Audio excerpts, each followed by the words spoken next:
Abbootiin Gadaa Booranaa Arbooraa hawwattuu fi konnituu Jila Dhawaa Dhaamsaa baallii kennuun duratti yaasaanii waliin ardaa jilaa qubatanitti ijaarsa galmaan eegalanitti fufuun Jila Dhawaa Gadaatti dhaammatan jilatu.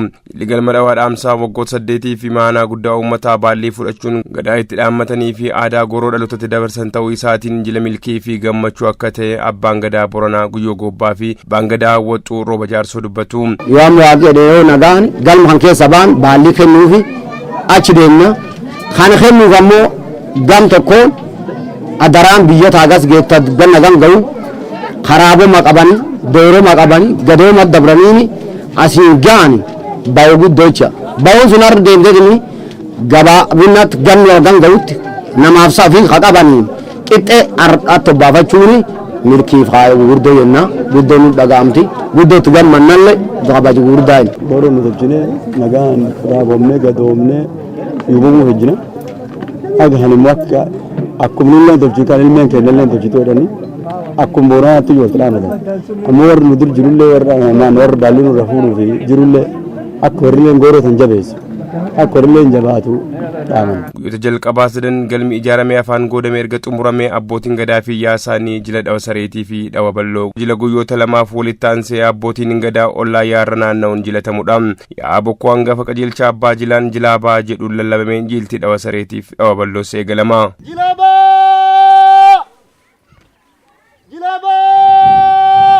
Lallabaminis ollaaniyaa ardaa jilaa moonaa loonii abbootii Gadaa duratti wal ga'u. Kanaan booda abbootiin Gadaa fi ollaaniyaa Jila Dhawa Sareetii fi Dhawa Balloo goroo gadooma itti obbaafatan ollaa yaarra fardaan garmaamaa naanna'u. Abbootiin Gadaa Booranaa Arbooraa hawwattuu fi konnituu Galma Dhawaa Dhaamsaa guyyoota 3 ijaaranii erga afaan goodamee xumurame booda jilti itti taanu immoo jilta Dhawaa Dhaamsaa yookiin immoo Dhawa Boo jedhama. Dhawni kunis yaana abbootii Gadaa amma akkuma ilaallu kanaan keessoo Gadaayyoo Gadaa Rooba ka hormaata ka bultumaa dheechaa yu hollaa yaa hundaraa naanna'u.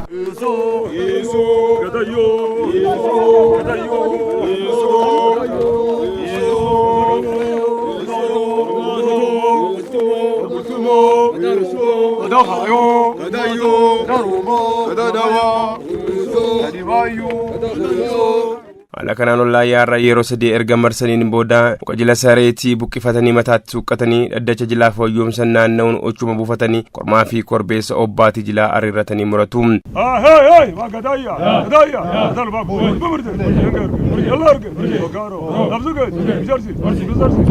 Goroo gadooma nagaan marmaananiif galataa fuulduraaf kan waaqa itti kadhatan jilti kun kan jilatamu ta'uu abbaan Gadaa Guyyoo Goobbaa fi Rooba Jaarsoo dubbatu.